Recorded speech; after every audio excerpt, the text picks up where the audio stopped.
Hello, everyone, and welcome. My name's Dan, Dragonfly9078, and this is Elementals of Harmony by Fan of Most Everything. This is, I believe, Chapter 5, entitled Intermezzo. So, when last we left, we had Ditsy Doo teleporting herself and Dinky Doo several I don't want to say several miles because I don't actually know the exact distance, but rather high up into the air. This is, of course, a problem as Dinky Doo is, a unicorn, not a Pegasus, so she's, last we checked, in free fall. And Ditsy herself is losing consciousness quickly. But more importantly than Pegasus and daughter in freefall, they teleported directly away from Sweet Apple Acres, where the buildup of green mana was interacting with Applejack's element of honesty and forcing Ditsy to tell the truth about basically everything. She got away right before it managed to make her reveal that she is a planeswalker.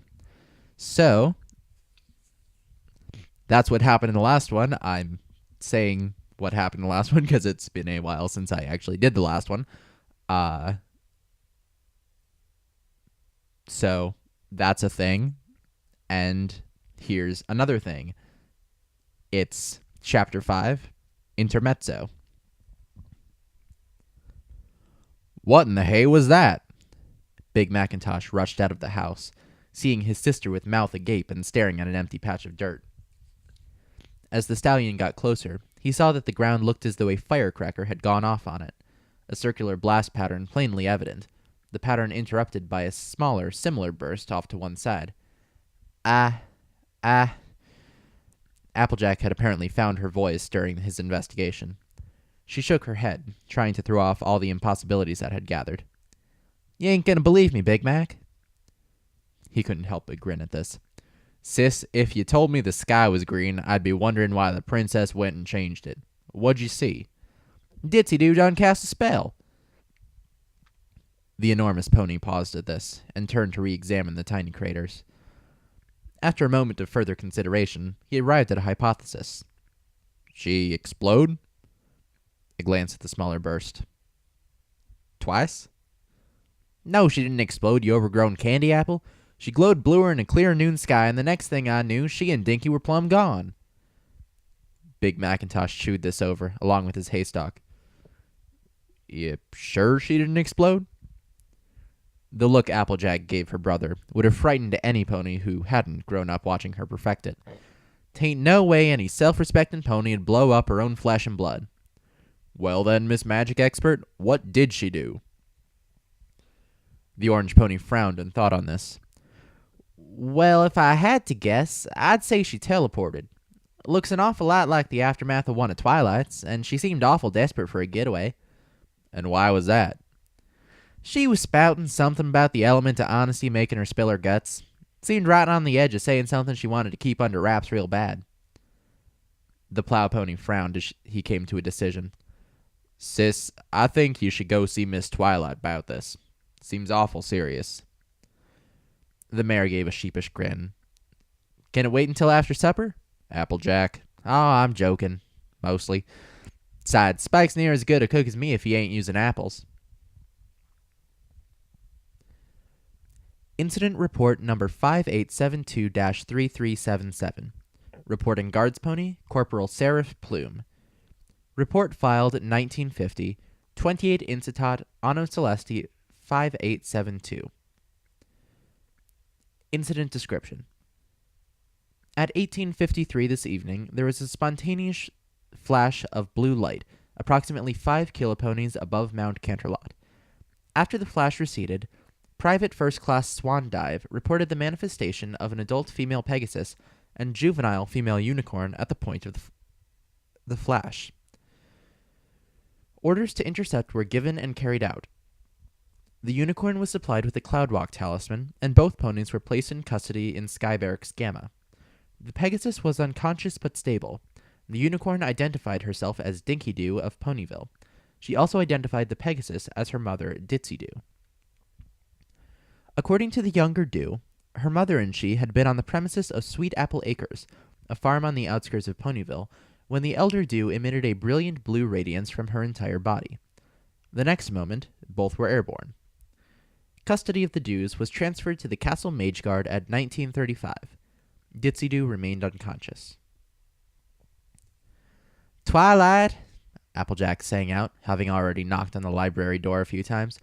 "Come on, girl, I'm starving out here." Time continued to pass with no sign of anyone, pony or dragon, coming to let her in. The farmer sighed. "I'll give this one last try, then I'm headed on home. Cold supper's better than no supper at all." With that, she delivered a solid apple buck to the side of the tree. As a few leaves fell around her, Applejack was pleased to finally see a response. Twilight had opened the top half of the door and was now blinking incredulously at her. Now that the door was open, the Earth Pony could see a shimmering field that was filling the doorway, like a film of soap in a bubble wand. She also realized that she couldn't hear a thing coming out of the living building. "Twilight, what kind of crazy magic did you work on this poor old tree?" The unicorn's eyes widened, and she noiselessly laughed at herself before her horn glowed and the pearly field vanished. "Sorry, AJ, I'd forgotten about that field of silence. What's up?" "Well, The farmer paused for a moment as she took in the state of her friend. Without the frosted glass effect of the silence field, Twilight was clearly a mess. Her mane seemed clumped into the sort of dreadlocks that form from prolonged neglect. The hair around her eyes seemed to glisten unhealthily, and the eyes themselves were both bloodshot and faintly glowing. "Oh, Twilight, what have you been doing to yourself?" The unicorn blinked in confusion. "What do you mean?" "I mean, you look like you ain't slept or bathed since I last laid eyes on you. Let me in, you crazy mare. I'm staging an intervention." As she opened the bottom half of the door, the librarian couldn't bring herself to make eye contact with the indignant Earth Pony. Is it really that bad?" Applejack turned to better appraise her friend's welfare. Twilight had definitely lost some weight. Her tail seemed as bad as her mane, and more oddly shiny patches spread sporadically through her coat. One even stretched across her left cutie mark, much to the orange mare's distress. I'm your friend, so all I'll say is that I'm real glad Rarity ain't here to see you like this. Poor thing would probably faint at the sight of you." She shook her head. "Honestly, Sugar Cube, this here is just plain unhealthy. I thought Spike would make sure this sort of thing wouldn't happen." "Spike's been asleep for most of the weekend. I think he's about to molt." "Molt?" Twilight perked up a bit, now that the subject wasn't her self-neglect. "A dragon's scales are designed to grow together into an interlocking suit of natural armor. When the scales of a young dragon like Spike become so linked together that his body can't grow any further, he sheds the whole layer. It's a really energy-intensive period, so he can't do much beyond eat and sleep. He's done it twice since I hatched him. I was so worried the first time it happened. He was still teething at the time, so..." Applejack held up a forehoof. This is fascinating and all, but we've got more pressing concerns in Spike's formative years." "Right." The unicorn folded in on herself in shame. Her friend put a foreleg over her shoulders. "I ain't mad, Sugar Cube. I'm worried for you. What if I hadn't come for a visit tonight? How much longer were you going to run yourself into the ground like this?" "Well, I was in the middle of refining a possible improvement of Merrigan Le Fay's third principle of ley line channeling, so..." Twilight grimaced. "I have no idea. Thank you, Applejack." "No need to thank me. Just promise me you ain't going to try and be as big foal as I was last Applebuck season." "Cross my heart, hope to fly, stick a cupcake in my eye." The freckled mare nodded, satisfied. "All I needed to hear. Now, what do you say I make us some supper?" I don't know if I have much in the pantry." "Oh, I'm sure I can figure out something." Applejack went to the library's small kitchen. "Now, let's see what we got to work with here." The cupboard proved to be nearly bare, save for a single cardboard box sitting on the floor. An awkward silence reigned as she examined its contents, only to be deposed by a declaration of, "Twilight, get that scrawny behind of yours in here." As she did just that, the unicorn wondered if this was how Applebloom felt after a particularly foolish crusade. Yes? What the hay is that? A hoof indicated that the that in question was the box that apparently comprised Twilight's entire food supply. A box of ramen feed bags? And is there any other food in this here tree? The answer came out at a volume normally reserved for Fluttershy. No. You can't be serious.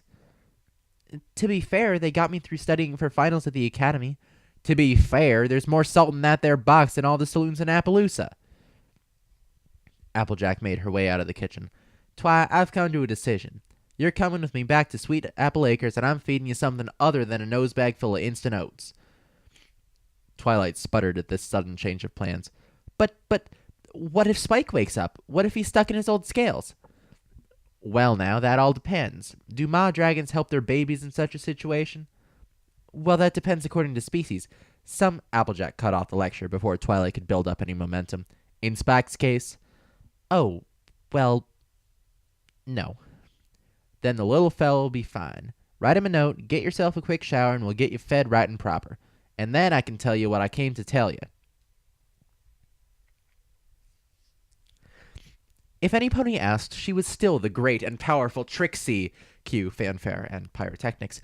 She was just making her way through one of the switchbacks that cropped up on the pernicious road of show business. Losing one's home stage, personal library, and method of transportation in one fell swoop could do that. Still, it would take more than that to end the dreams of the stalwart and dedicated Trixie. For now, however, she had to recoup her losses. And to do that, she had made her way to the one major city easily reachable from Ponyville on hoof, Canterlot. It was the next stop on the tour anyway. Thankfully, the timely and fortunate Trixie had been able to find a decent job with astonishing ease. That said job occupied the graveyard shift mattered not, especially since it was the graveyard shift at the Royal Library, and that the opening had been made by request of Princess Luna herself. Working from 8 at night to 4 in the next morning was a small price to pay for a daily opportunity to interact with the enigmatic Princess of Night, especially since she was every bit as magnanimous and kind as her older sister. To think that such a being would deign to discuss matters of politics, history, and arcane science with the likes of the awestruck and unworthy Trixie, why, it was a dream come true. The frank and self-aware Trixie would be lying if she claimed to have not degenerated into a squealing school filly on her first night. Thankfully, she who ignited the stars was as understanding of such awe as she was deserving of it. She even offered an understanding ear to the show pony's shameful exploits in Ponyville, and freely offered sage advice on the matter. She helped the abashed and humiliated Trixie see past the wound to her pride, to see her ouster from the village as an opportunity. Here was a benchmark, a rival, a metric by which Trixie could measure her own progress as a mage. That said metric was no less than the personal pupil of Celestia herself. Well, that only spoke well of Trixie's own potential, did it not? Though the less said of the incident 2 weeks ago in regards to that rivalry, the better. In any case, this series of off-screen events explained why the drowsy and under-caffeinated Trixie was making her way through Castle Canterlot at 7:30 in the evening, only to stumble upon a cluster of servants and guards round one of the guest rooms. Intrigued, she found one of the guards' ponies whose acquaintance she'd made. "Dark, what's going on here?" "You haven't heard?" Guarding Dark was easily recognized as one of the few earth ponies in the castle's barded retinue. While his armor made him the same uniform black as the other earth pony guards, there simply weren't that many other earth pony guards with whom he could be confused. Luna's pet librarian, remember? It had been the guard's description of her when he first heard of her position, but the adjective and other adjective Trixie, God, she really needed some coffee, was learning to keep such a friendly jabs from bruising her ego. And it was both rather accurate and kind of funny. "I only woke up about an hour ago." "Right, sorry, Patty." The recovering showmare held back a grimace. Speaking in the first pony was a simple matter. Enduring playful denigration was something she was learning, but having to dust off the moniker Patricia Hobbitses was truly a test of her will. The guard continued heedlessly. Well, apparently there was some kind of magical mishap in Ponyville. You don't say. The opaque and composed Trixie maintained a careful poker face, honed through long experience with hecklers of all stripes, zebras included. Internally, though, she was beginning to worry for Twilight Sparkle. How could she prove herself even greater than Celestia's protege if said protege went and tripped on her own horn? Yeah, apparently some unicorn filly managed to teleport herself above the castle. While relieved at the news that her rival was safe, the puzzled and perplexed Trixie was now faced with something new to chew over. That shouldn't be possible. I know, right? Little thing doesn't even have her cutie mark yet. You'd think something like that would be worth it. No, that literally shouldn't be possible. Even if a foal had that kind of power, there's no way she could control it enough for a teleport. That kind of magic is so intricate, most unicorns never manage to perform it. Myself included, the bitter and befuddled Trixie added silently. The sable stallion shrugged. Hey, that's just what I've heard. The intrigued and alert Trixie wasn't through. In this conundrum, she'd found a better stimulant than her usual. I suppose she's asleep? Yup, along with her mother. Apparently, once she'd heard where her daughter had ended up, she flew here non-stop. Both were exhausted before the maids even had the room prepared. Flew? Her mother's a Pegasus? Dark frowned. Now, don't tell me you're one of those breed purists, Patty. I was actually starting to like you. Nothing of the sort. It just adds another wrinkle to this. The thoughtful and ruminating Trixie began running through a list of books that might be helpful in figuring this out. Thanks for the news, Dark. If something else develops, could you stop by the library after your shift ends? Sure thing. Have a good night, Patty. You too. Gray's Anatomy should be a good starting point, and maybe the princess could recall a similar incident that history had forgotten. That night, the Dews slept. Trixie cogitated, and Applejack ensured that Twilight didn't research herself into an early grave. All the while, mana continued to coalesce, and as it did so, it passed a critical threshold. Only one pony could have seen the faint shapes that traced themselves in the moonlight, and she was currently unconscious. But those shapes themselves could see much, including the many possible paths to full manifestation. One required nothing but time, but there were other, faster ways. Though only quasi-real, the forms could, nonetheless, subtly nudge things of equally dubious existence, catalyzing their own realization. So they did. In 6 buildings scattered across Ponyville, the fabric of reality began to fray, and in Castle Canterlot, a Pegasus squirmed in her dreamless sleep.